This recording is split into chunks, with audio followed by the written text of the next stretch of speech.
right, a very good morning to you. Welcome to the platform, the pinnacle of all discussion. Of course, you know that once it's 10 o'clock, we're here on the platform to talk about various issues affecting us as Nigerians and as Abbians. Thank you so much for joining us on the program this morning.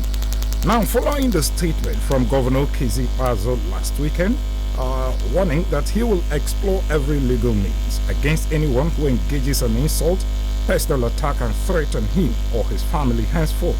Abbians have been taking it back to determine what could constitute an attack.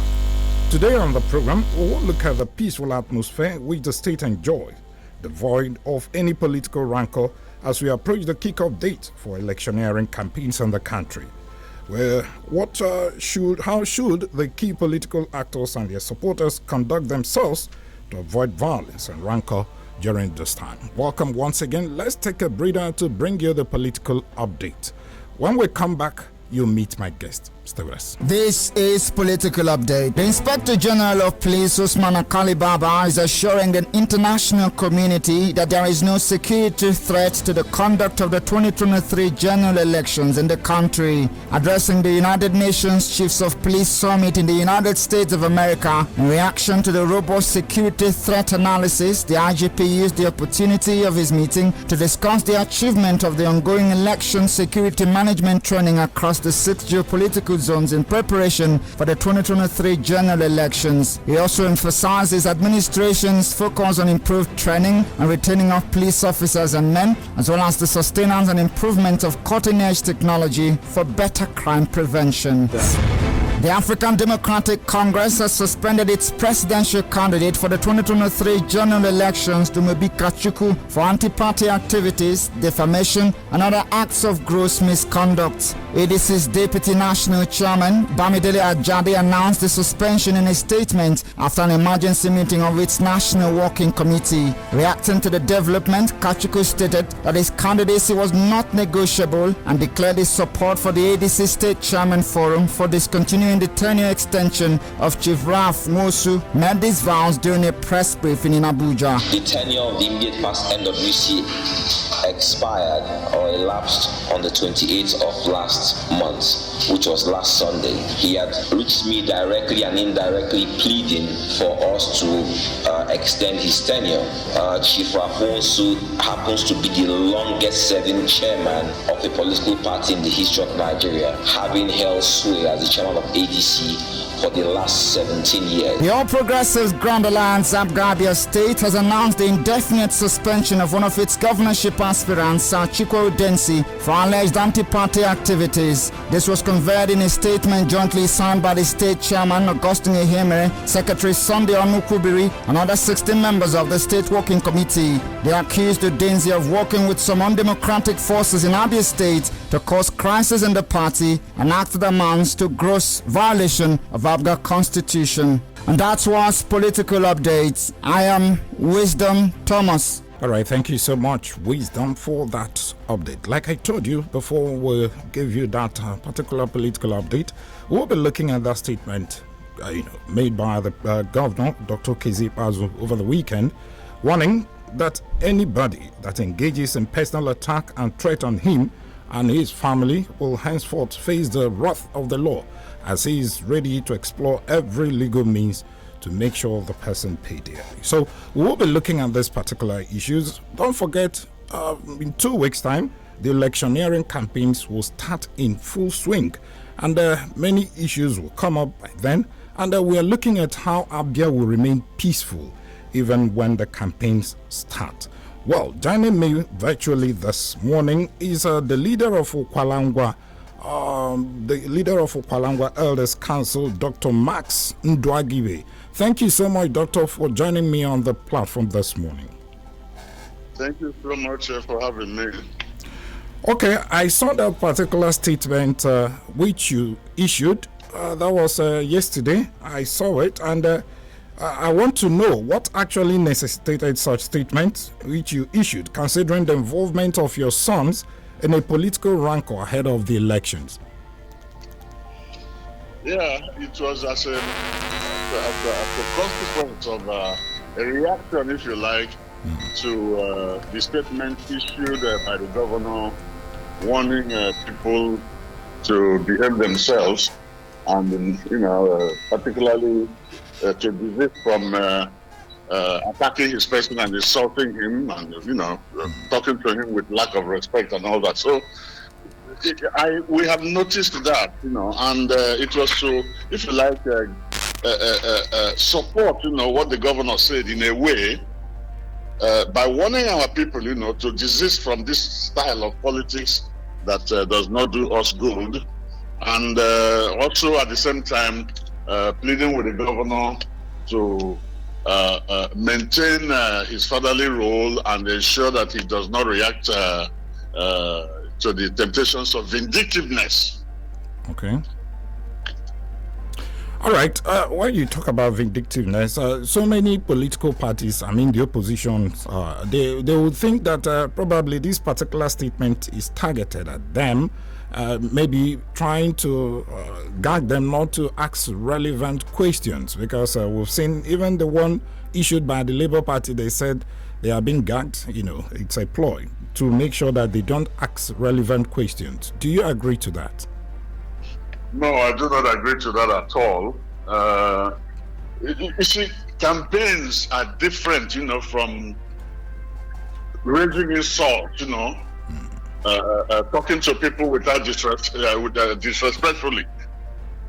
You can campaign by raising issues, talking about issues, not talking about persons, not talking about characters. Now, if you say, for example, let me take the issue of non-payment of salaries, if you like, which is very common in the state, and not only in this state, but in other states as well. If you take that issue and you criticize the government of the administration of Okezie for not paying, salaries or pensions and all that, there is nothing disrespectful about that. But if you go beyond that, to attack his person, then that is wrong, because you have, actually crossed the boundary of legitimate campaign. Okay, looking at that statement he issued, one would be wondering, is it because your sons were involved, that's why you decided to, wade into this particular matter to see how you can calm the situation? Because when you look at issues, it appears that the people that are involved in this particular politicking we are talking about that could necessitate violence, they are from the Ngwa axis. What have you been able to do to make sure that you achieve peace within your people? That is, in fact, the reason why I issued that press release. To inform people, to calm people down, to let them know that there are limits, to what they can do politically. We have had a style of politicking, a style of politics in our area. Sometimes in the past, people have died, have killed people, in pursuit of political offices. These are not necessary. These are wrong. These are not the way to go. And after all, we are all brothers. We are all people from the same community. And we cannot continue to kill ourselves, create problems amongst ourselves, create a crisis, within our communities. It does not make sense.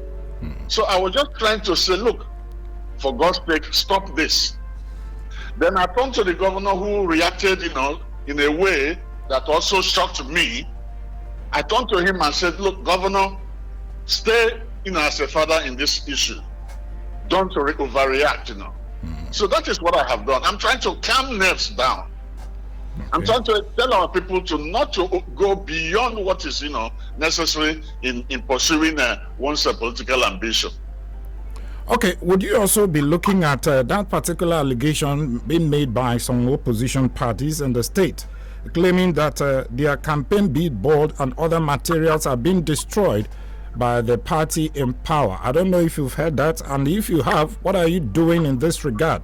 Because such thing could also engender a kind of violence. I made allusion to that. I referred to that when I was talking about hatred, when I was talking about, rejecting different opinions and all that. And that is part of what I said, in that press release. We have witnessed it, that people destroy other people's political materials, billboards and posters and all that, Now, It is wrong to do that. It is absolutely wrong to do that. Whosoever does it, whosoever encourages that, is wrong. We cannot continue to, behave as if we are primitive people. There are different ways of, playing politics without necessarily, creating these kinds of discomfort. Okay, apart from that statement you actually issued, would you also be meeting with these your people, one-on-one to see a way you can talk to them and calm the nerves like you claimed? That is the essence of the Elders Council, and we will be doing that, we will be doing that. There is still time for us, to manage this situation and ensure that before the campaigns begin, that we do not carry over these animosities, into the campaigns. It is absolutely necessary. And we can only do that by issuing statements such as these, making people realize, the futility of, violence, the futility of destruction of people's election materials and all that, So we'll continue to issue statements advising people never to embark on that trajectory. Okay, Doc, before I let you go, as an elder, I would like you to advise the generality of Abians as they are listening to us, including the political actors, on the need for them to apply caution. Not necessarily your own people now, but Abians generally, especially the political actors. Thank you so much. I think my advice, to my people extends, to the whole of Abia State. If you also read my press statements, I included, the general welfare of the people of Abia State, not only for the Ukwa people, There is no way, I have always said it, there is no way the Ukwa people alone can produce a governor in this state. It is not possible. And there's also no way the Bende people, alone can produce the governor in this state. We must come together to realize that. And we can only do that in an atmosphere of brotherliness, in an atmosphere of good conscience and all that. Okay, let me sincerely thank you, Dr. Max Ndwagibe, the leader of Ukwa Elders Council, for speaking with us on the platform this morning. Thank you so much. Thank you so much, my brother. Thanks. Okay. Well, there you have him. That was the leader of Ukwa Elders Council, Dr. Max Ndwagibe. He issued that particular statement earlier and a warning that everybody should play according to the rule so that we have a peaceful atmosphere to go about campaigning and eventually electing credible leaders of Abia State who can actually turn around the fortunes of this particular state. And that will be to the benefit of all of us.